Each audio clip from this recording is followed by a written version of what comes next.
Hello, everybody. It's me, Roscoe, and welcome to another Kings of Anglia Fan Social, the show where their KOA Army share their thoughts on all things town. And we're back live on all platforms, on the YouTubes, on the Facebooks, on the Twitter, AKX, and all that jazz. And I'm joined by two fine gentlemen in Steve and Kally as we discuss all things town. Boys, great to have you on. Everyone involved, get in comments, share your thoughts, get involved in the debate, get this conversation going. If you're listening not live, then why not? Come and join us every Thursday, 8 p.m. We'll change the time today because it just feels nice. 8 p.m. But Steve, Kally, bring you in. Let's start with Kally. I've got to start with Kally. Sorry, Steve. He's wearing some KOA merch, so got to plug that as well. Thanks for doing that, my friend. Repping us. How's things? All good, man. All good. Just getting over the week and that, and we're looking forward towards Saturday, another game. I know we'll go into a bit more detail later, but yeah, man, feeling positive, feeling optimistic, confident on how the rest of the season goes, to be honest. Top man. Of course, you've got a fantastic shirt behind you. The Egyptian King, of course, Sam Morsey. That's the blackout kit from the first. Was the first? Oh, his first season, obviously, at the club. Yeah. Yeah, that was the Adidas one. I don't think they made that available for sale. But yeah, shout out Sammy, man. He kindly gifted me his shirt. Don't know if you can see it. He has signed it as well. But yeah, so shout out the Egyptian King, man. He is Egyptian. Portman Road's his kingdom. I'm not going to swear. That's all good. But great to have you on the show again, my friends. And let's bring Steve, the man in our Plymouth outpost. A long way away down there, Steve. How's things? Yeah, not too bad, mate. Nice to be on.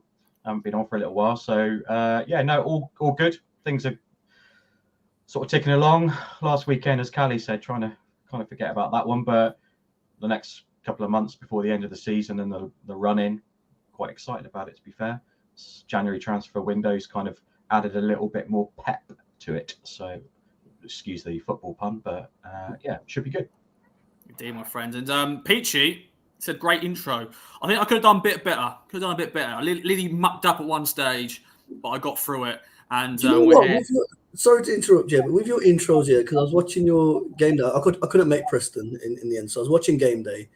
And then you said, was it that one or the Maidstone one? But you said it's taking you about 100 takes to do or whatever. Yeah, that was Preston. Yeah, I was having to admit, I had too much time on my hands, I think. I got to the ground a bit earlier than I normally do. And I think that gives me more opportunity to maybe take more time to do the intro. And I've just kept mucking up and I couldn't get it right. It's confirmed then you're the instinctive finisher. Too much time in the box, you mess it up. When you go live, one take, done. Peachy says, you got Peachy's approval there. So, instinctive finisher Roscoe. Yeah, maybe. I just need to be live. That's what it is. I think there, as I said, I just had time on my hands. So I was just going, I don't like that one. Let's do it again. But yeah, when it's live, when I see that red button, I'm going, okay, I'm live, and then we get in. So job done. So I'm happy that intro's gone well. Well, boys, obviously a lot of days have gone by since the Preston game. I think all of us are trying to forget about it. But I want to sort of finish off. Sort of put the final nail in the coffin of that game and get your one-word review. My sort of favourite, feature I do, because I always like to get snappy thoughts on it. So, Steve, what is your one word to sort of look back at that 3-2 defeat? We've only seen 4 defeats this season in the league. It's very rare to lose under McKenna. This time around, we're 3-0 down at half-time. Thankfully, Kiefer Moore came off the bench and scored twice. But yeah, your one-word review for the 3-2 defeat at Preston.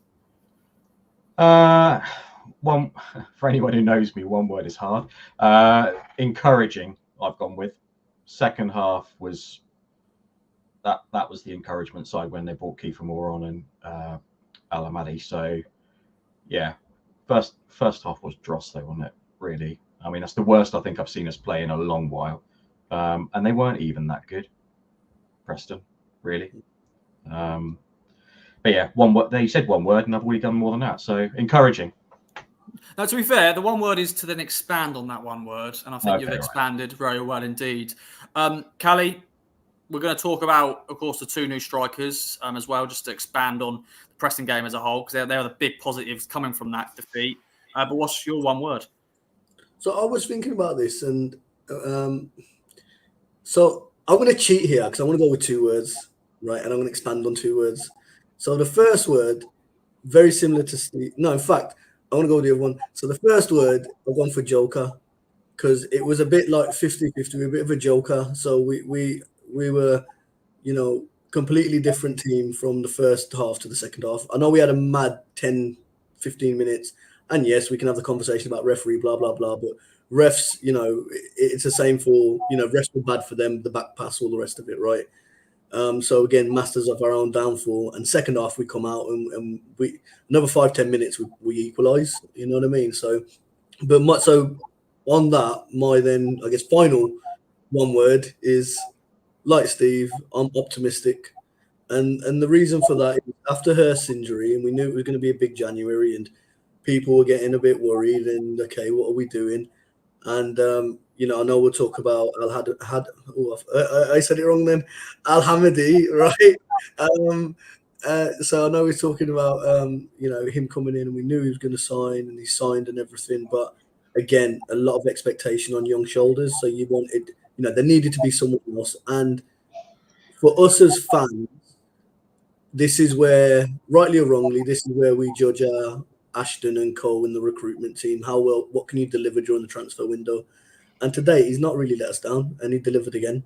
He come out with a big cooking oil, and he got the four new people in the door, and it's been a good transfer window. And you look at now the strikers, that big kind of hole that Hurst left. You've got your Kiefer Moores, you've got your Hamidis, got it right there. And yes, I know he's not everyone's favourite player, and he's a bit of a Marmite kind of character, but Caden Jackson as well. Certainly if you're talking about impact subs and, versatility of Jackson allows him to now maybe be a bit more on the wing or come on as a, last 10, 15 minutes or something. But I don't know. I just feel optimistic. And I like that. I think everyone should be still. Obviously, there's one here. Andy's gone. Just a blip. A little bit of blip. Bump on the road of this championship season, which has been exciting, which this man's dead as well. Is this a friend of yours, Kally? I don't know him. Khalid Mahmood, but great name. But I can't say. I know. Yeah, if I see it at the game, come say hi. Yeah, definitely. Let's segue though onto Kiefer Moore and Ali Al Hamidi. There we go. And one go, Roscoe. Oh, beautiful. Instinctive finisher. Yeah. That's what Roscoe is. Also, I've said it so many times now. I need to know. I can say it in one go now. Before I think I was too scared about it, and I was just it's just a mind games. But now, Steve, I know it. Thoughts on both of them making their debuts? Obviously, it was Kiefer Moore's second debut. Off the bench, scores 2. A bit of a cameo from Ali Al Hamidi. And I was impressed by his cameo. But thoughts overall on them both? Really impressed, as Kally said. With Ashton sort of saying they weren't going to sort of, nothing was close, and he was being really cagey about the whole transfer window. To get those two in, the thing that struck me with both Moore and Al Hamidi is they're two very different type of player. Moore is not really. I wouldn't have had Moore down as a McKenna type signing. McKenna, it seems to go for young, raw people he can develop. He's gone with Moore, who is, I mean, the fact that he played for us, 7-8 years ago, he's a totally different player. Moore's a proven championship / Premier League, you could argue, international striker. He's not the type of player that we've been looking at or have signed over the last 2 seasons, whereas Al Hamidi is exactly the type of player that he would have gone for. Young, raw, talented, an international with Iraq as well, which is it's nice to have an Iraqi lad playing for us. We've had some nationalities play for us over the years that haven't really graced any kind of senior level. So nice to see him come in. So 2 very different players. I'm glad we got more. I was kind of like skeptical when it first got mooted that we were going for him. I was like, is he really the player we need? But his second half against Preston, as Kally said, if we'd have had another 10 minutes, we'd have equalised. If we'd had another 10, we probably would have won. They were all over the shot. They couldn't cope with him.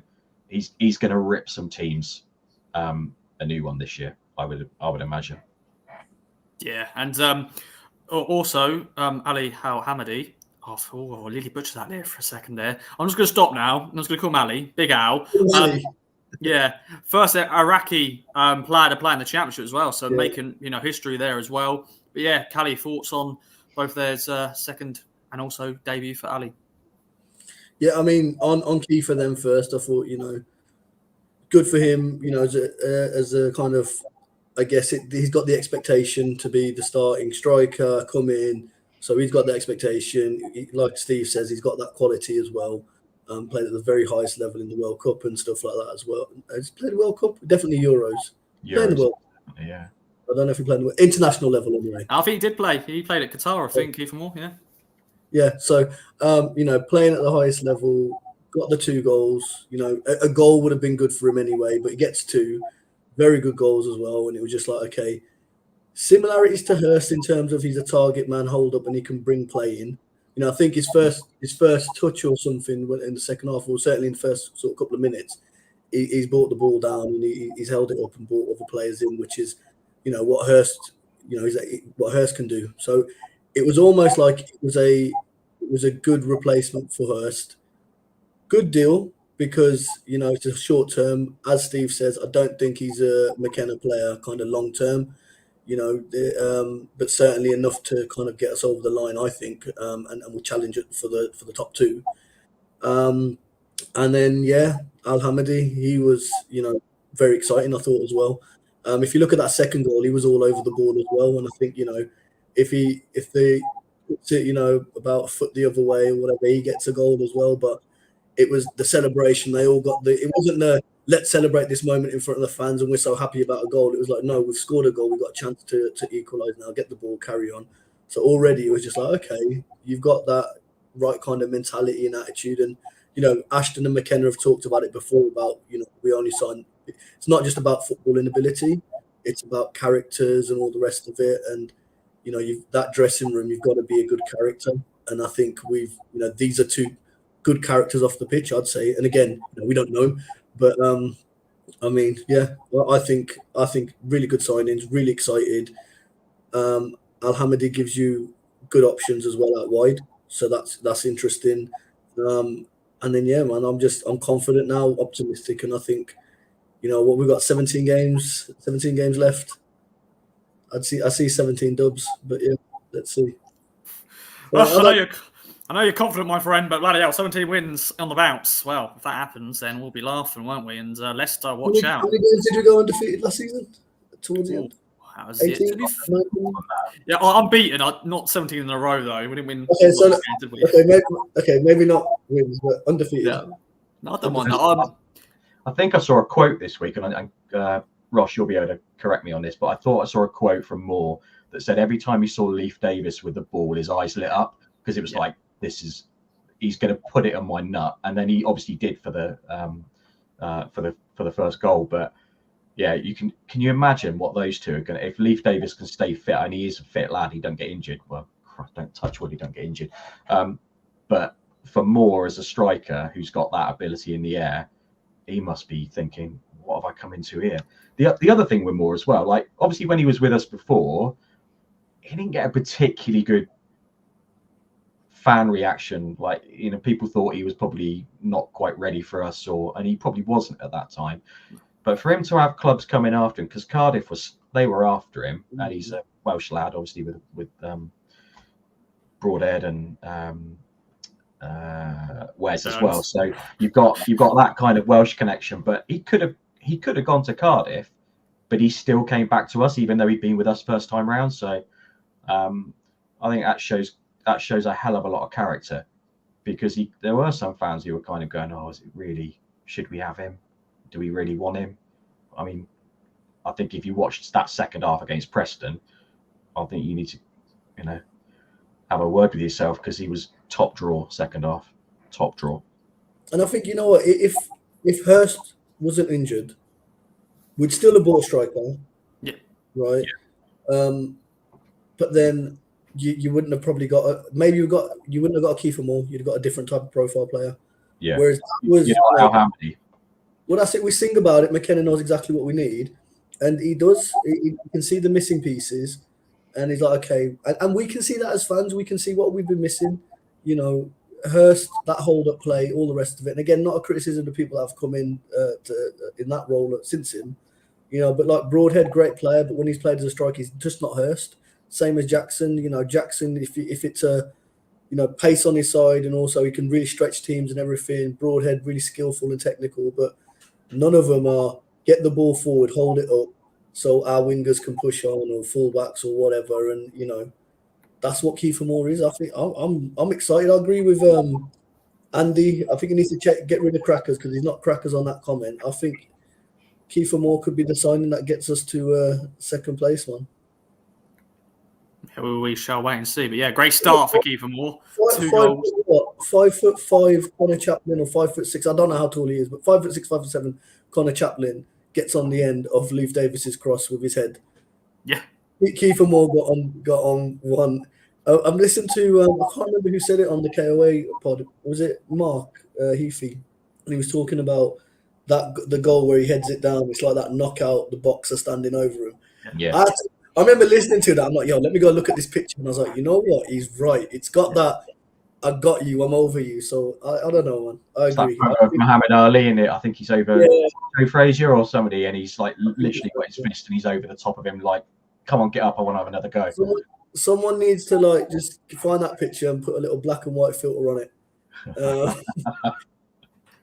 Yeah, definitely, boys, definitely. But yeah, looking forward to seeing both of them in action for more games, obviously. Now, we're going to segue onto a player who's departing town, who won't be playing for the club again. He's still here, though, doing his rehab. But yeah, Lee Evans, it was got announced by McKenna last week that he's departing the club by mutual consent FC.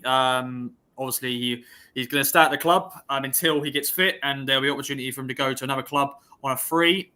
Steve, thoughts on this as a whole? Obviously, Lee, as part of that promotion-winning team, but injuries has sort of set him back and all that stuff. He's captained the club a few times when Mooresy's been suspended or just not playing. But yeah, thoughts on it as a whole? I personally really like Lee Evans. I know there's some fans who kind of aren't that keen. I think last year at the start of the season he was excellent. He's one of those players where you know they're really, really good, but they've got this horrific injury record. And I think if he didn't have that, I don't think we would have signed Travis. I think he's as good as I mean, people might call me out on that, but I think he is as good as Travis when he's fit. His range of passing is excellent. He tended to be quite a good foil when Morsey wasn't in there. But yeah, disappointed. I wish him all the best. I mean, he's done everything he's done for us has been great, really. I think that hat trick, just remember him for that, basically. Wish him luck wherever he goes. I think he'll be welcome back at Palmer Road any day. Very, very good player, but just crippled by injury, which so often happens, doesn't it? Yeah, sadly. Obviously, he was one of the 19 signings of that summer. The Demolition Man, Paul Cook. Obviously, there's a lot of them have worked out. Some of them haven't worked out. I think Lee Evans will look back at him and gone, I think it worked out to an extent. Just those injuries, unfortunately. Last year, I think a lot of us were talking he could be our player of the year this year because he was playing so well, but then he got injured and stuff like that. Kally, that's probably the only thing we're going to remember Lee a little bit is those injuries, but the hat-trick at Portland Road against Doncaster, as Steve mentioned, and just some other great performances. And he was there as another captain figure as well. Yeah, he was a leader in the dressing room, I think. Certainly he was vice-captain. He was captain before Sammy come in anyway. And I think, again, injuries has hampered him. But I think if you look at his career, I think this is probably, what was it? It was about 61 appearances or 62 appearances he's done for 6 goals, 6 assists. Next to Wigan, where he did over 100 games. Sorry, tell Sads to shut up. He needs to paint as always. Shut up. He needs to be painting.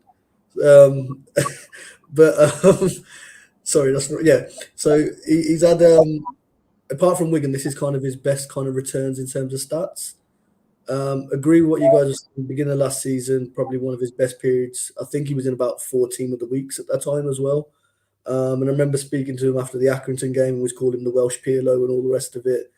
One thing I think that guy's a bit unrecognised in his game is we talk about his great range of passing, that almost deep line playmaker type of role sometimes, but he's not bad on the defensive side. He doesn't mind getting stuck in. Not quite, not to the levels of Morsey or Luongo maybe, but certainly he doesn't shy away from a slide tackle, and he's quite aggressive as well when he needs to be. But yeah, for me again, what hat trick at Doncaster? Doncaster wasn't at 6-0 Tuesday night. But the other thing I'd say is he scored the first goal off a 101 goal league season last year at Bolton, at home to Bolton. And I guess it's just a sign of the club evolving, isn't it? When he signed, the goal was to get promoted to the Championship, achieved. So that was there. Then it's about how you progress. And yes, he's, over since January, obviously he's been, last January, he become, dropped to the bench behind Luongo. Taylor coming in, he's dropping further down the kind of pecking order. I think as long as he gets himself fit, he'll be certainly a high-end League One. May even see him in the Championship next season with someone, But I think it's about keeping him fit now, isn't it? That's what he needs to do. But yeah, good luck to him. Yeah, definitely. All the best to Lee. And I think long gone are the days when Ipswich players used to leave and just go to Colchester United. Yeah. So I think, he'll be all right. Yeah, because when you always see that mutual consent FC, you always think, oh, it's bad terms, but no, it's not. It's like Kyle Edwards. He was just basically, he needed to move on because he needed a new club, and the same with Lee Evans. So all the best to Lee, and hopefully we can speak to him one day and get his sort of insight and feelings on the club as a whole. So maybe something I can work on, boys, and see what I can do. We can find out. Yes, love that from you, Kally. Sharp as ever.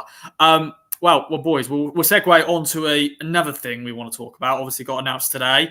Town will be on Sky once again. Obviously, we've got the next two games at home to West Brom this weekend, and then also the Millwall game next week on Valentine's night. A very romantic day for people to take their other halves if they want to go to the den. But the Cardiff game in March 9th, away at Cardiff, is now going to be a 12:30 kickoff because it's going to be on Sky. Steve, come in.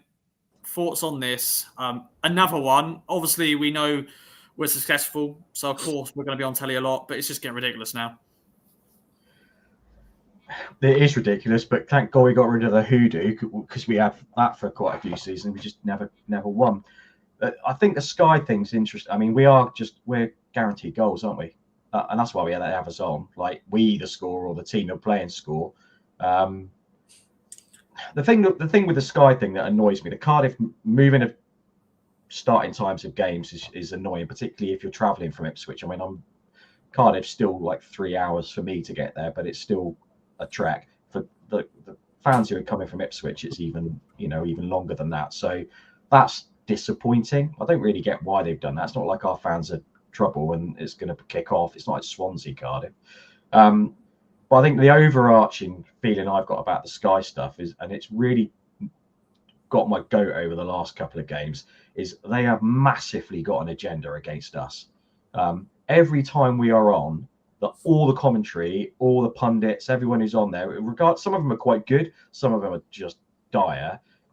All of them are, apart from Neil Warnock. I love Warnock, but he's the only one who gave us credit for where we are. Everyone else just wants us to balls it up.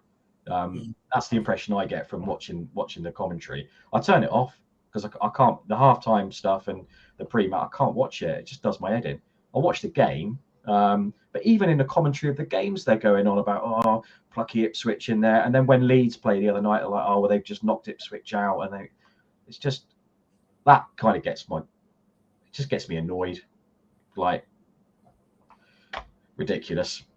I don't know whether they're paid to have that agenda or what, but there we go. Yeah. Well, they are paid, obviously, to do the job, but whether they've got an Ipswich agenda or not, I don't know. Yeah, obviously, I think a lot of people are surprised how good we've done this year. I think they've gone wow, and they go, it won't last. Well, it has lasted until February, so we're still there. Shut your mouths and just crack on with it. Yeah, basically. And obviously, you know, as I said, when you're successful, when you're winning games, and you're up there, obviously you are going to get picked for TV. I think it is. You were saying, Steve, I think it's 12 games this season that's been on Sky. It'll be 12 with Cardiff, I think. Which is just madness. Obviously, the Sunderland game to start the season was on Sky, so it was like, okay, we're going to have to get used to this. Obviously, that was a Sunday, which was annoying. But yeah, Kally, obviously, change of kickoff times changes loads of people's different plans because obviously 12:30 on a Saturday means you've got to travel a bit earlier on the Saturday morning. Some people may stay over if they're lucky enough to do the hotel, but that's another thing that just changed everything, doesn't it? Yeah, that's the thing. It's like most things are set in stone. You go to a concert, it's this date. You go to a comedy show, it's this date. When it comes to football, it's fluid depending on who's performing and all the rest of it. And there's no care or concern for the fans. You know, you think about people. I saw something on Twitter the other week, and Twitter's always a fun place to be on. I saw something last week, and it was what's his face, Keir Starmer, the Labour dude. Yeah, he was there talking about the Green Weekend and all the rest of it, and promoting Green Weekend. And for me, it's just balmy because train prices. First of all, the train lines ain't built up to go cross country. Do you know what I mean? Everything has to go through London or Birmingham or Leeds or Manchester or whatever, right? It's got to go to a major city. So, as an example, if I want to go to Ipswich on a train, it's gonna be another 4 or 5 hours on my journey, and it's gonna cost me around 110 quid to go into London to then come back up across London and back up to Ipswich. If I get in a car, it's about 30, 40 quid in petrol and diesel. Park up, it's 2 and a bit hours, job done. But that's a whole bigger, wider issue. You know, we're not the only fans that feel that way. They were talking about, you know, Bournemouth and Liverpool the other week, and that was promoted as a Green Weekend. And I think that was a Super Sunday game, and the last train back to Liverpool was about 5 o'clock. So it was like you can watch 10 minutes of the game and then you got to go home. It's like, do you know what I mean? It's crazy. But yeah, I just think 12:30, these kind of things. Unfortunately, it's what it is with football. That's why I've always been in the kind of thing. You know, I try and go there and back in the same day, even if I have to have a little stop off or whatever, because you know a lot of these hotels and all the rest of it. If you're doing one or you haven't booked the cancellation and then it's changed, and you're like, well, you know, you're down 50, 100 quid or whatever the hotel room is from there. So it becomes an expensive thing. But, you know, Sky and all the rest of it, they take advantage of our fans' loyalty. You know, we will be there, rightly or wrongly. We will be there no matter what the outcome. You know what I mean? Yeah, obviously, if we're in the Premier League, it will be the days will be everywhere. You know, they play Fridays, they play Monday, they play Sundays, they play Saturdays. When's the last time we played? No, obviously we did Preston. So we did Preston 3 p.m. No, 3 p.m. Preston. Yeah. Obviously the FA Cup game.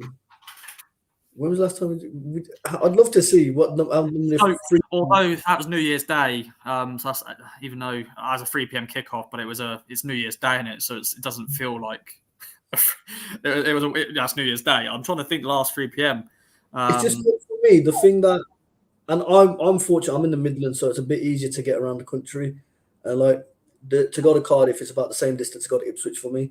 But I feel for, you know, the fans that are there leaving it from Ipswich, because Ipswich, in the nicest possible way, it's like arse end of nowhere. It's hard unless you're down London. If you want to get anywhere else around the country, that A14 is a pain, man. And you know, all it takes, especially those night games where there's roadworks and all the rest of it, and to do a detour for 3 miles, it takes 3 hours extra. You're like, what the hell's happened there? But no, it's just that consideration. There needs to be some sort of like cohesiveness with let's just set the fixtures. These are the ones we're going to go for it. And you know, 9 times out of 10, especially with, you know, the teams at the top, with the exception of us, and yes, we are performing, you know, beyond probably even the wildest Ipswich Town's expectation, or most optimistic Town fans' expectations. The top teams are the teams that people would have picked at the beginning, right? Which comes back to what Steve was saying about the commentators.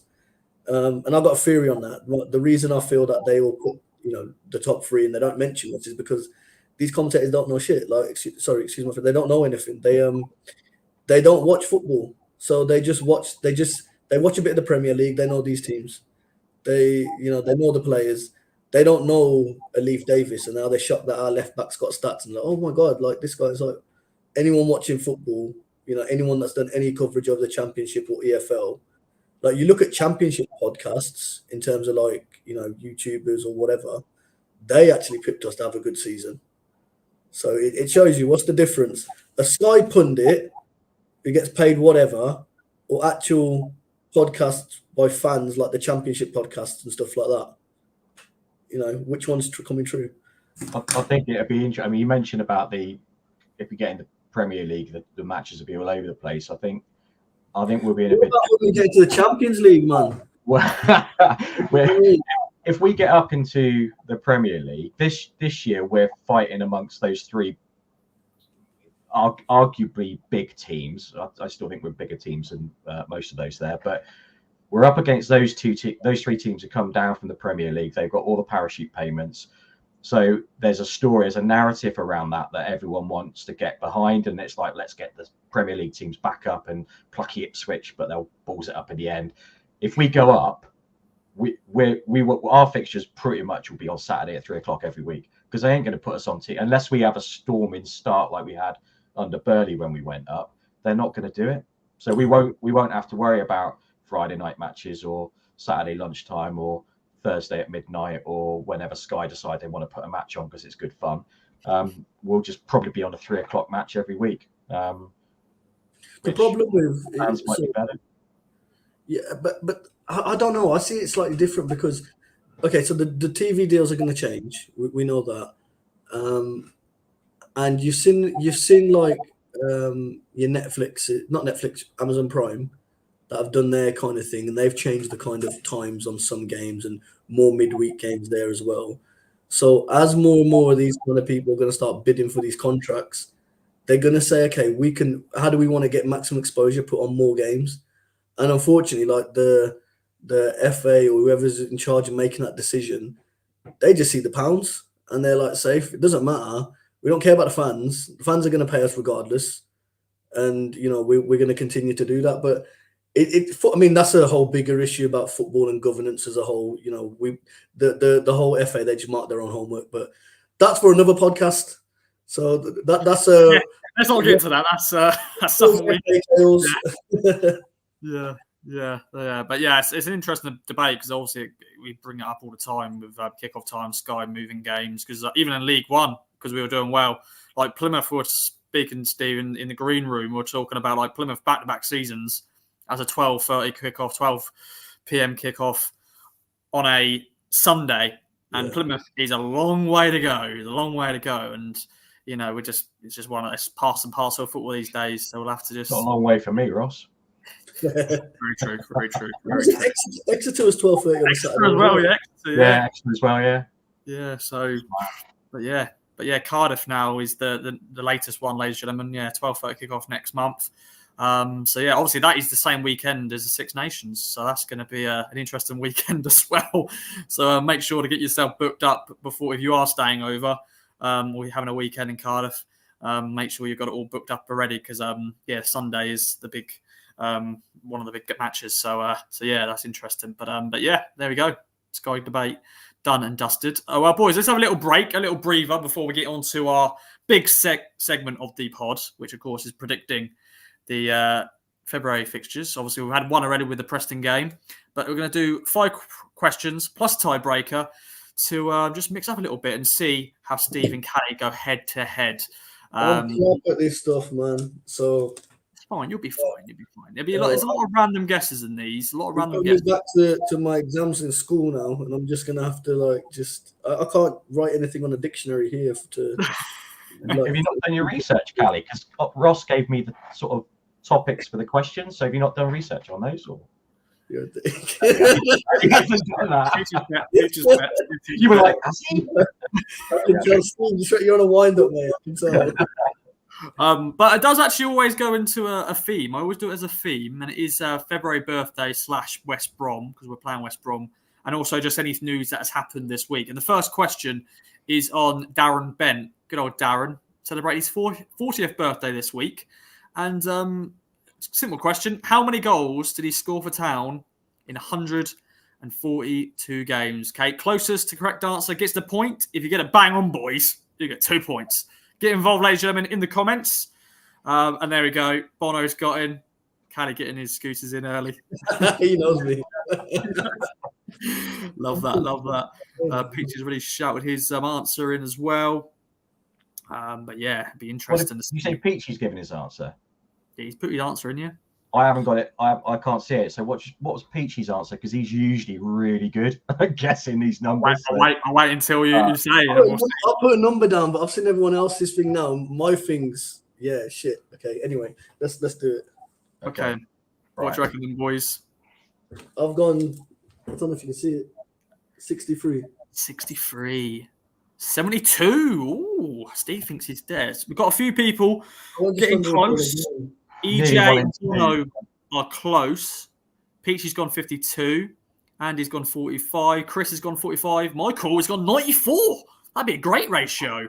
Do you know what? If you look behind you, Kally, you would have seen the answer. 55 goals. So there we go. In all competitions, 55 goals. So who was the closest? So Kally is the closest. Kally was closest, yeah. Right, we broke the duck. I'm good now. No golden duck. Yeah. Bono's gone. Loving the track top, Steve. We have to say that does look good. Well done to the club again. They brought out some good leisure wear this year, the hoodies and everything like that. So who else brought out good merch? KOA. You can get this hat and other things from the link in the description thing. Yeah, definitely. Yeah. So there we go. Nice little plug once again. Thank you, my friend. Tom went 48, so close there as well. Question 2 is on Lee Martin, who also celebrates his birthday this month. And he is currently still playing football in non-league. But at which club? Is it Leatherhead, Margate or Ramsgate? So in the non-league division, he's sort of had to drop down. Lee Martin obviously didn't really make it, did he, at Town, really? He signed from Big Doe from Man United.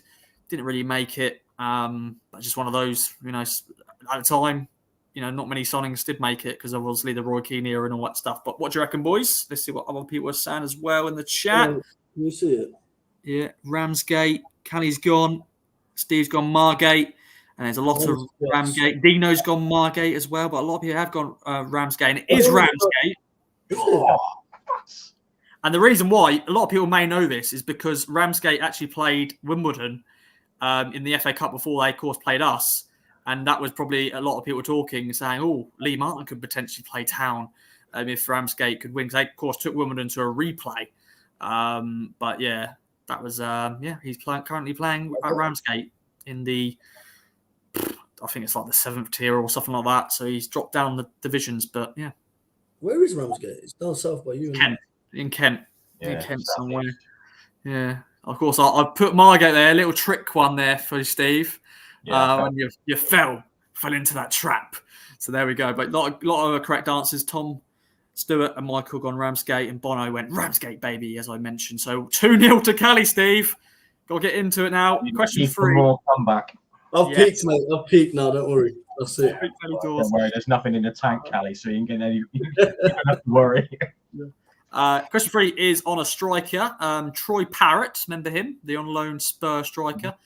He's the next big thing, wasn't he? Yeah, he was. He celebrates his birthday this week, and he's currently. Can we not get strikers from Spurs again, please? Because it's not working out. It's not worked out, really, is it? I don't. Even who was the Greek midfielder we had as well? What was his name? Georgiou, Anthony Georgiou. Yeah. He's currently playing in the 2nd tier in Cyprus, so it shows his where he's gone in his career. But Troy Parrott has been sent out on loan once again, and he's currently in Holland. But for which team? Is it Excelsior, Go Ahead Eagles, or Utrecht? I'm going. I haven't spelt it right, but I've guessed again. It's fine. I'm going my guessing. My guessing's got me 2-0. Oh. Utrecht. I'm going I can't see it. Excelsior. I'm just going to quickly see what other people are saying. Andy's gone Excelsior as well, and the correct answer is Excelsior because it's just so cool to say, and he is playing there. There we go. 3 in a row for Kally. Tom went Excelsior as well. He's actually scoring. He's scoring. I think he scored 7 goals this season so far for them. So Bono's gone Giorgio as class man. Are they in this? Are they in like the main league or in the Yeah, second? top division. Top division. Yeah, top division. All these 3 teams are in the top division. So yeah, but there Heard we of go. Utrecht. I don't know how you say that. I've heard of that one, but I know. Yeah. Go-Ahead Eagles. That sounds like, you remember like Pro Evolution Soccer back on the day when they used to make Made up team. They all are top tier Dutch They're all teams. top tier. Yeah. I did Even my though research my beforehand. accent PSV, don't they? So Yeah, that's pretty much final and all that. Yeah, of course, they won it. They won the top division last year, final. So yeah, shout out to any final listeners out there. So it is 3-0, but there's another question here that if you get bang on, Steve, you could make it 3-2, and we go into the final question. You could potentially take it to a tiebreaker. But question 4 is on Tommy Smith. We all dream of a team of Tommy Smith, don't we? Of course, he's left MK Dons to join in Australia with MacArthur FC. He joins 2 other former Town players in Australia. But yeah, Tommy Smith, how many goals did he score for Town in 267 games? So yeah, Steve, if you get it bang on, my friend, I'll be impressed. But obviously, yeah, Tommy used to score a lot of goals from corners, didn't he? I get it bang on. I've cheated. No. You just never know. It's just shot in the dark, innit? Shot in the dark. Kally knows he's already written it down. I'm getting. No, I've just picked a 5 number. minutes. Like, I've literally just picked a number. I've just written my finger up, so I don't know. Do you know what? Defender. Peachy's done the same. Peachy's gone 15 as well. Me and Peach, it's the hat thing. It's the hat thing. Yeah. I remember he scored, was it a hat trick or 2 against Borough? And he used to get a few off the corners and all the rest of it. But scored a good goal against Brentford once on Boxing Day. He wasn't like, in that defence, whether it was Berra or Chambers, he wasn't the main defender scoring. Yeah. He got, so I don't know. I just think 15 seems like a good number. Well, 27 now. Yeah, Chris is very wrong. I'm sorry to say, Chris. He's gone 72, but that is not close. That is not close. I was even more than Darren Bent. Yeah, easily. Yeah, I know. He's played a lot of games. What was yours against Steve? 24. Got it, innit? He was close. It's 23. 23 goals. I feel. You do get the point, but not enough, that's not. That's close. Yeah. Wait, can we get VAR? Because did you specify it was League, Kebab Cup, or anything else? All competitions. I think he scored 21. Yeah, 21 in the league and 2 in the cup. So I've still lost the point, basically, is what you're telling me. Yeah. You would still basically. Bono only went 11. Paul went 12. Tom went 21. So you're close, my friend. Andy went 21 as well. So and Dino's got 18. So good shouts, everybody in the chat. Question 5 then. Kally, you've won. But question 5 is on our last win against West Brom at Portman Road, which was back in 2010 in the League Cup on our way to, of course, going to play Arsenal in the semi-finals. But who scored that goal? Was it Grant Ledbetter, David Norris, or Jason Scotland? So there we go. Grant Ledbetter, David Norris, or Jason Scotland. Another little clue on this, and I wasn't going to include it, but I'm going to include it. It was a penalty. So I definitely messed it up, but yeah. Okay, I already put Scotland down, but you can tell me it's Ledbetter. It's Ledbetter, isn't it? Yeah, it was a 1-0 win. And Peachy has just done it. Ledbetter, pen, and it was Grant Ledbetter. So you're both wrong. Lead boots from Paul. Not got a clue, Andy. You got it right, though, mate. So there we go. So, Kally, you have won 3 goals to 1. But as always, there is a tiebreaker. And obviously, if Steve, and you do let Steve take this tiebreak, he has to get it bang on. But you're going to gamble? I mean, the tide's turning. This is it's Ipswich Town. I've had my good first half. I need to bring the subs in. But unfortunately, I'm not McKenna. I'm Cookie. I think I can do it also. We're going to gamble. We're throwing on Miles Kenlock up front. That's what we're doing. Come on. Well, you're definitely losing then. You're definitely losing. That's not going to happen. No, but we'll see. So tiebreaker is, and it is the West Brom theme once again. Town have played West Brom 37 times at Portman Road, but how many times have they won? When I was looking back at this, I was very impressed with this stat. So 37 games at Portman Road, Town West Brom gone head to head. I look back at one game. Obviously, I don't think any of us were born, but where of course it was Paul Mariner's debut. We won 7-0 against West Brom at Portman Road. So that's one win for you. I was probably born, Ross. When was it? 77. Yeah, I was 5 years older. Sorry, man. Okay, sorry. I'm just an old fart, so. Yeah. 28. Ooh, 28. Kally's gone. So, Steve, you have to get it bang on to win. I've gone 16. 16. Everyone get in the chat, let us know. As I said, it's a very interesting stat. I was actually really impressed by this stat. How many games? 37. 37 games. 36. We won 36 games. Let me just quickly have a look. Oh, Dino's gone. Christ, Ken Lott, bless him. Yeah, weren't expecting him to come up on this chat today. 22, 25, 27. Was it Cookie's first game? Accrington, was it Accrington? And then one of his first games when he coming towards the end of that season, and he was like, we were chasing the game and he brought on Miles Ken Lott to play on the wing.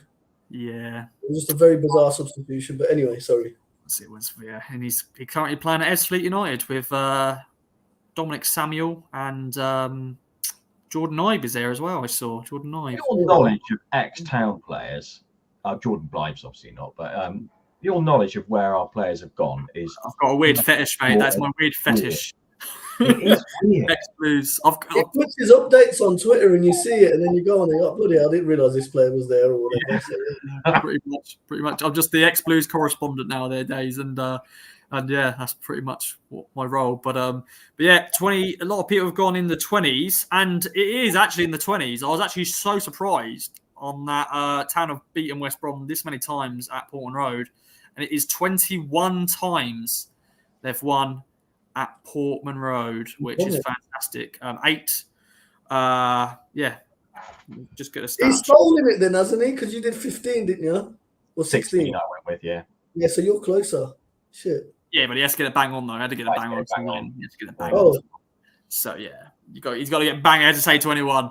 It's 21 wins, 8 draws, and 8 defeats. So not too shabby at all at Town at West Brom. So I don't know what that will look into going to the game.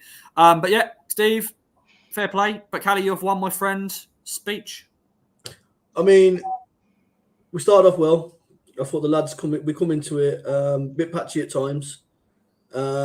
Steve definitely was there. They were up for it, put up a good fight.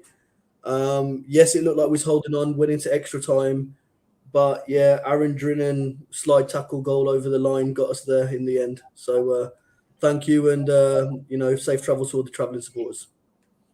Tom, man, he's now at Swindon Town. If you didn't know that, there we go. Another interesting fact. You only know that because Heathy loves Drinan. Yeah. That on the deadline day special pod, obviously that actually broke while we we're recording, and obviously he had to chuck it in there. But yeah, he's one goal for Town was against Crewe, which was one of the most tapping goals. The slide tackle goal or whatever. Yeah, it was fair play. It was a goal though. I'll take it. I'll take that. But there we go. Another strike in the books, ladies and gentlemen. Thanks everyone for playing at home. Thanks for Kally and Steve for getting involved. But let's to end the pod is looking at Town's 5 fixtures left in February. We've had one already, the Preston defeat. 15 points up for grabs. And Town, of course, needing to get back to winning ways. And obviously, we've got West Brom this weekend. And after that, we've got Millwall, Swansea, both away, Rotherham at home, and Birmingham at home. So 3 home games out of 5, which is not too shabby. Of course, we play a Rotherham side who are pretty much relegated. Sorry, Rotherham fans, if anyone's listening or watching.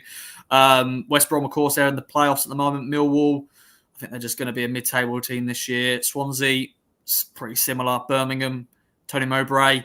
Yeah, what do you reckon, boys? 15 points up for grabs. Steve, where do you want to start? 15 points. How many do you reckon we'll get? And then where will the wins, the draws, and will there be any defeats? Well, I don't think there'll be any defeats. I've gone 11 out of 15. I've got West Brom as a draw, Millwall a win, Swansea win, Rotherham win, and then a really tough clash against Birmingham, who I think under Mowbray will be a completely different proposition as they were under Granny Rooney, Wayne Rooney. So yeah, I've gone 11 out of 15. 11 out of 15. I don't mind that. I've put the question into the chat, so get involved, ladies and gentlemen. Kally, how are you feeling for these 5 fixtures? Obviously, we need to get back to winning ways, and we're now slipped down the 4th. On paper, they look, pretty winnable, most of these, but you just never know. I think West Brom is probably the toughest out of the lot, do you reckon? Well, I'm kind of similar to Steve there. I think the hardest fixture for me is Birmingham at home, because I think Mulberry side, we know what they're like, and I think that will be a very tough one. West Brom, they don't travel well, so I am confident this weekend. Like I said at the beginning of the show, I'm optimistic where we are. I think Kiefer Moore starting, Al-Hamadi to come on and to add firepower.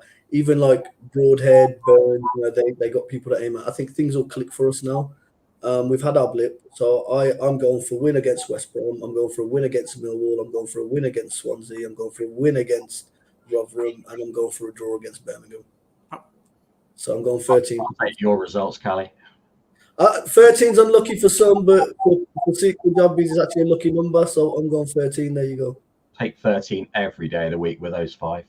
I just think it's there. Like we held our own against some of the so-called better teams like Leicester and yes, West Brom away was an awful game, and if it wasn't for them not taking their chances, it could have ended up like the Leeds score. Off games happen. But if you look at West Brom themselves and you look at their last results, I think the last time they won away was at Rotherham, and that was about like the first week in December. So they haven't won on the road in a long time. They lost to what's that scummy place up from you guys. But yeah, they lost to them. And I mean, I know we drew with them, but that's a derby anyway. But yeah, I just don't see us. We're not gonna. Our biggest issue was the goals had dried up. We knew our defense wasn't as solid, so our strongest thing last season was our defense. Everything was good. We were defensively. I think Walton got the most clean sheets in the league in the end, didn't he? Got Golden Glove, top goal scorers as well. So everything was clicking. But this season, the defense is conceding more, but we're still scoring. So we're like, okay, it was almost back to Joe Rule days. We're going to score more than you. Whatever you do, we'll do better, type of thing. Goals started drying up, but I think like we said, that 45 minutes against Preston, very encouraging, very optimistic. I can't see us losing. I genuinely don't see us losing for the rest of the season. And I think the majority of those 17 odd fixtures are going to be wins. I think we got a good 10, 11 wins in at least coming up over the next 17 fixtures. That's 33 points I think we got coming up to us. Okay, I'm gonna bring my feelings, actually, my thoughts.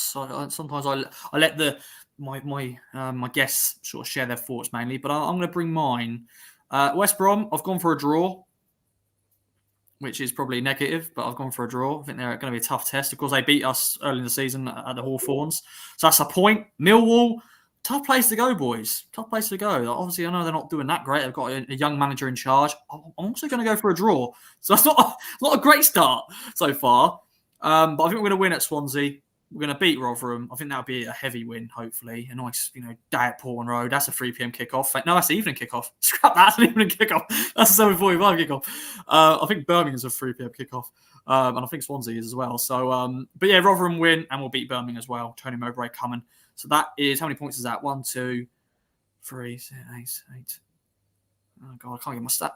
I can't do my maths, ladies and gentlemen. What did you go? West Brom draw. West Brom draw. Millwall draw. That's 2 points. 5, 8. Same as me, 11, isn't it? So there we go, Steve. We'll think Yeah, alike. but I'm a natural pessimist when it comes to matches, and our Southwest group, when you read some of the comments in there about, you've got positives and negatives from both sides, but I always end up veering towards the negative. I think we're going to cock it up, and I think that's just a whole life of watching Town. But I'm wondering when that mindset is going to break for me, where I go, actually, we are actually good. When we lose. So there's been a lot of similarities this season that people have drawn, when was it 15, 16? Last time we was in the playoffs, basically, in the championship. And it was a bad January for Evans and McCarthy. They didn't get the right firepower. The difference now is we've got a proper football club, proper structure. We've got a really good manager, and it's not just us as Town fans being biased. You know, your neutrals will say he's outside the Premier League, he's probably the best manager there is, right? And he's certainly, you know, contender for, you know, some of the best, certainly young managers anyway, and coach, yeah. So you've got the right things there.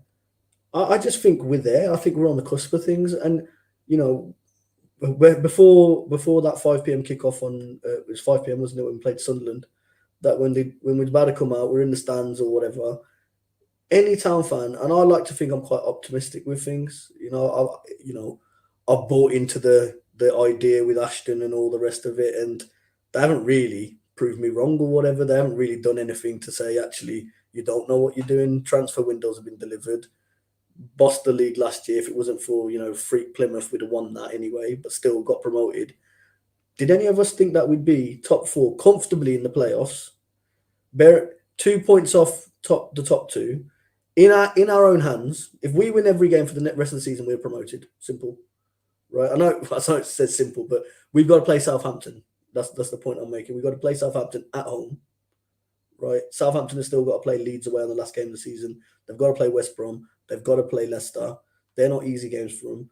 I'm not saying they'll blip, but equally, we don't need to worry too much about that. We just need to focus on what we're doing.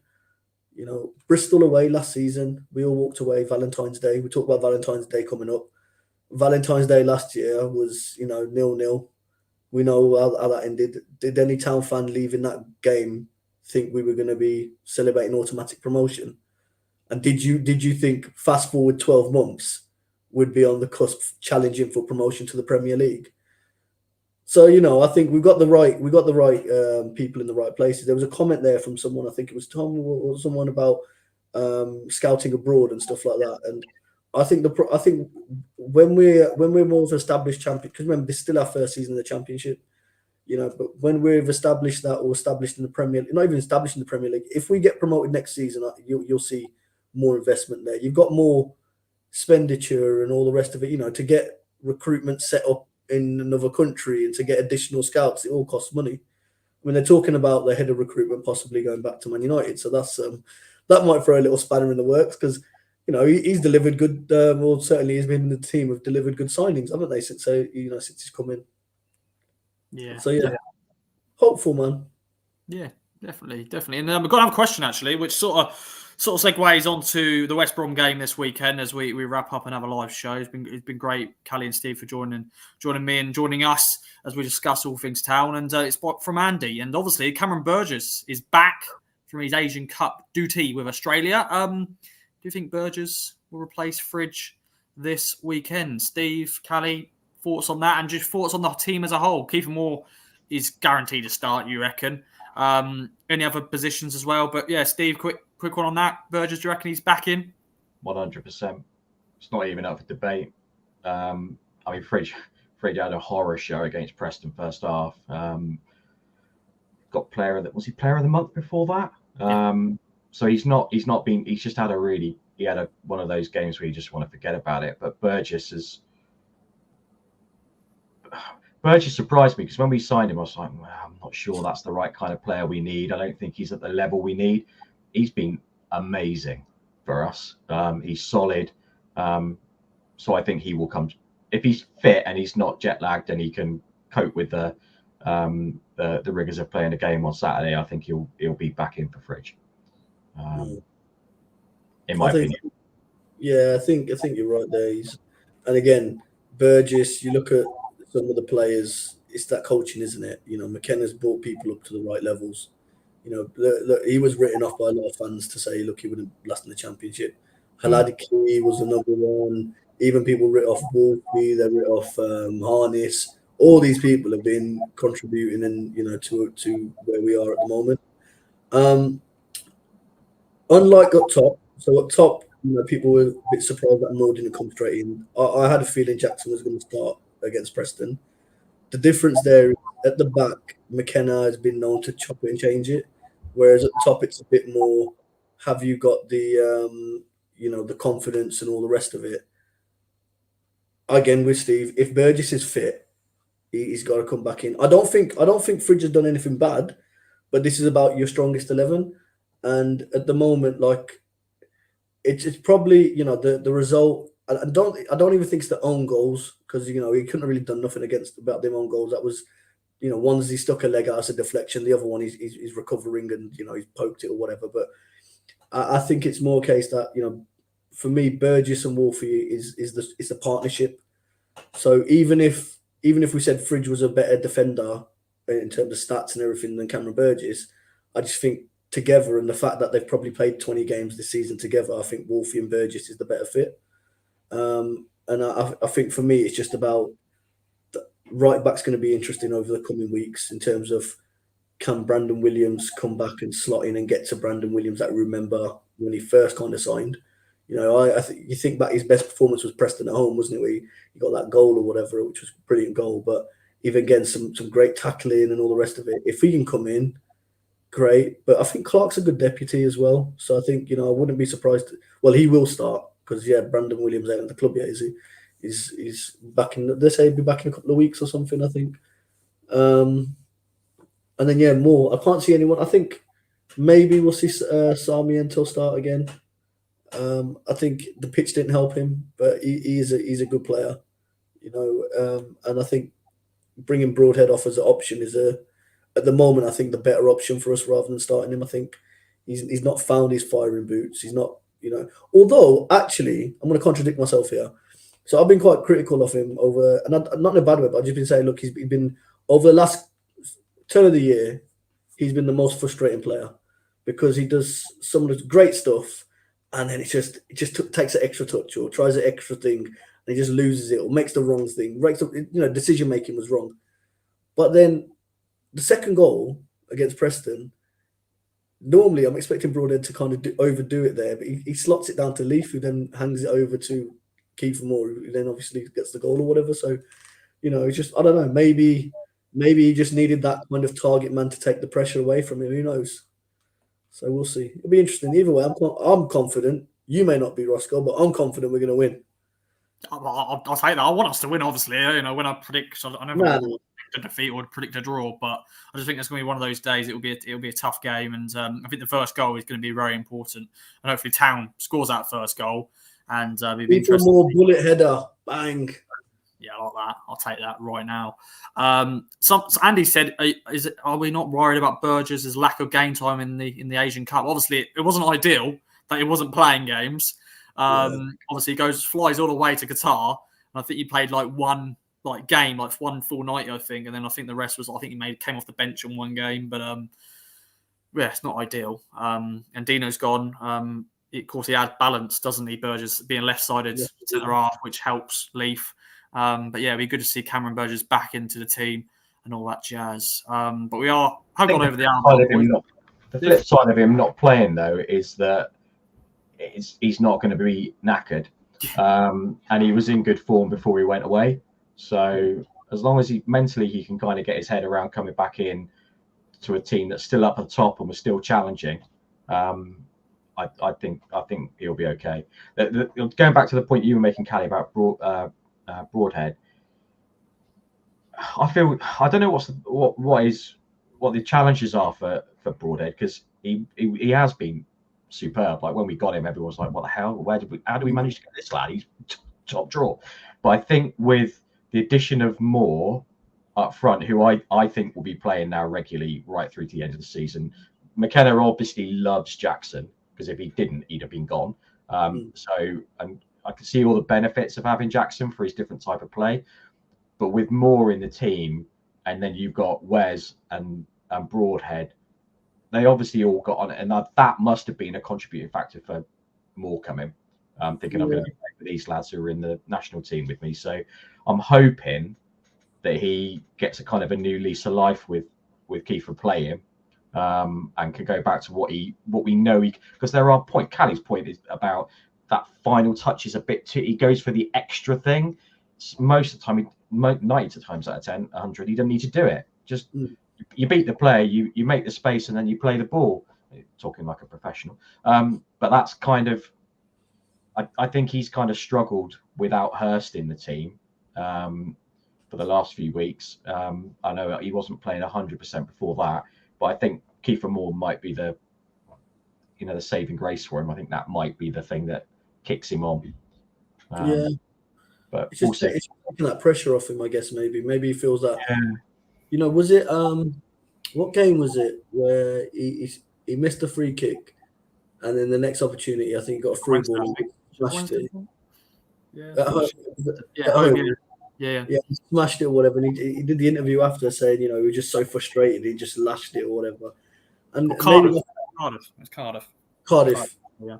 Oh, well, you never know. When Cardiff on Sky, it might be, the Welsh boys, nice little return for them to Wales or whatever. I don't know, but I just feel we're in a good place. We've strengthened our squad over the transfer. Like the transfer window it's made our starting 11 better. It's not just made the squad better; it's made our starting 11 better. So if the where we was at the moment got us to fourth with call it third because we've got a game in hand over Leeds or whatever. Then we're going to strengthen, and we've strengthened now. Then there's no reason we can't kick on. And just one other thing, sorry, back to Burgess. I think one thing that goes underrated is actually like we think of him as a kick it, head it, lump it type of defender, but actually his passing is pretty good. Do you know what I mean? Was it against Blackburn, Hurst goal, and he just played this? And I think if that was Leaf or someone like that, we'd be like applauding it for months on end or whatever. But I think he offers you more than that. And like I said, it's the fact he's settled with Wolfie. They've built that cohesion or whatever, and the chemistry or whatever you want to call it from there. And we'll all be happy come May when we're celebrating promotion to the Premier League. Wow, just a positive man. I want that positivity. Just bring it to me, Kally. Bring it to me. I love that. And two and a bit years ago, we were losing 2-0 away at Barrow. Yeah, not great. That was dark. That was very dark times. Since then, McKenna's come in and we've been promoted to the Championship, and we're currently fourth in the division, which is fantastic. Hopefully it continues, boys and girls. And it's been another great show, boys. Thanks for joining me. Any other business, Steve? Great to have you back on. I'll look forward to seeing you when I go down to Plymouth next month. If I can get a ticket, which I think might be tricky. If I can get a ticket, hopefully the Southwest Supporters Group, John down there, does a sterling job helping out with sort of local Southwest-based tickets. That was my AOB, really, my any other business. Like, for us fans who are, like, in the arse end of nowhere and we're miles away from Portman Road, there are a number of kind of Southwest-based games coming up. Got Swansea, Cardiff, Plymouth. We play Bristol City at Portman Road. My mate's a Bristol City fan. That's going to be an interesting one. I was abusing him last night when they were playing Forest in the Cup, and then secretly really hoping they beat Forest. But so it's nice for us to have some games locally where we can all get together and sort of meet up and sort of have a beer and watch the games. So yeah, the Southwest run of fixtures is always nice. Go up, there won't be any. No, there's no teams. Really, be the Midlands, won't it? That'll be the nearest we've got. Yeah, that's why I like the Championship. Bournemouth somewhat. Bournemouth would be all right. Yeah, they ain't going to go down. So yeah, but yeah, with the last couple of years, obviously there's been loads. This year obviously there's loads, and then in League One there's a good amount as well. But yeah, Plymouth, I look forward to that long trip down there. But Kally, how are you to end the pods? Any other business? No, man, living the dream on KOA Live, loving it. But yeah, just excited, optimistic and excited, really. I think Ashton's delivered. We saw he delivered last January. We saw what McKenna did with that. I have faith we'll do it. We just concentrate on our game. We don't need to worry about Southampton. We don't need to worry about Leeds. We just keep doing what we can do. And we come through the hardest month, still in contention, still in touching distance. People looked at December beforehand. Would you put your, would people have said, okay, we'd still be within a chance of top two? Because it's 2 points we're talking about, right? 2 points, 17 games to play for. Football is a funny old game. Did people think Luton would go up last season? And you would love it to hear Don Goodman cry about Ipswich going up. Let's hear your bloody commentary then, you idiot. Do you know what I mean? All these Sky bloody idiots, man. Like, it would be good to just stick one to them. I think that's what the other guys probably need. Well, I don't think they need any more motivation, but just go put some Sky punditry on in Playford Road, and that'll get the motivation. Yeah, indeed, my friend. Well, bring it on. 17 games, ladies and gentlemen. Enjoy it. Enjoy the February fixtures, obviously. Boys have predicted an unbeaten February, and Kally's gone unbeaten 17 games. So, yeah, bring it on. But, yeah, Kally, Steve, thanks for joining me. Thanks, everyone, for watching and listening live. If you're listening after the live show, make sure to come and join us next week. Every Thursday, we bring you a live show to get you involved, your comments, your feelings, your thoughts, your debate, and all that jazz. But, yeah, if you're going to the game at West Brom at Portman Road, enjoy it. I'm not going to be there. So there'll be no game day. I'm sorry, I'm letting you down. Part-timer, you can call me. Hold on. How does that work? There's 46 games, Roscoe. We can let you off the League One. What are you doing that's more important than game? Hang on. You're not doing your driving test, are you? No. On a Saturday? No, I don't know. Are they not doing on Saturdays? Yeah, true. I got a story about driving and stuff. It'll be really quick. So I got done for speeding the other week, a few weeks ago, and I had to do the speed awareness course, right? So I get on the call. It's a Zoom call. I've got this Portman Road sign behind me. The guy goes, "You're an Ipswich fan?" And then he makes some comment. He said, "Yeah, I've seen you on the pod." I was like, "What the hell?" And then he went, "You don't have to be on this call, mate. You can just drop off. You've passed." I mean, obviously, he didn't do that. I had to do the whole bloody thing and make sure I passed. But yeah, so that was quite nice. Ipswich fan, based in Essex, which most of them are, I think. Yeah. To be fair, I think that's what I need. I need to get that luck. I need someone who is a town fan who is like a driving instructor or something and gone, "Yeah, go on, Ross. I'll just, He's got one. What's his name? Whitby. Yeah, Whitby. Obviously, he's the one who's you need to get in contact with him, man. He's the one who does drive me and does give me help. But obviously I need to pass my theory, which is soon. So hopefully I do pass it. But yeah. But anyway, Kally, I know you've just put in our private chat. We've got a little private chat. You can etiquette, innit? Call it etiquette. I like that. I like your man. I thought I'll seize the opportunity, seeing as there's going to be no game day on Saturday. Just launched a little vlog, so we did it and started. I think the first game was the Borough away game, so we started go to the games, hear me waffle on about Ipswich after the game or whatever, and then do some nice little clips or whatever. So that will be coming out. Just search my name, Kally Bisla, on YouTube, or it'll be in my Twitter bio and all the rest of it. But if you subscribe and we get to 1,000 subscribers, we're going to give away a signed Ipswich top, so to some random winner. And unlike what Roscoe thinks, he's not getting it. Right? He's on the exemption list. Right? It can't work that way. But nah, just just plugging that really. I like it, my friend. Always good to see Ipswich content flying about, which is good to see. But yeah, not there. But follow the coverage as always with the boys. Stu and Alex are going to be there, so follow their coverage. I'll be back for another KOA fan social next week. Obviously, got a Valentine's night at the Den next week, so I'll be there with game day. But enjoy the game, as I said. Will you be my Valentine then? Yes, Kally, you be my Valentine. Cheers. I'm not bringing you flowers. It's fine. Chocolates. I'll take chocolates. I'll have to just give me some chocolates. I'll get you the chocolate. Thank you. But yeah, thanks everyone for listening once again and watching. And make sure to follow us on all our socials. Follow Kally, follow Steve as well. And we're back next time for another KOA Live. See you later. Bye.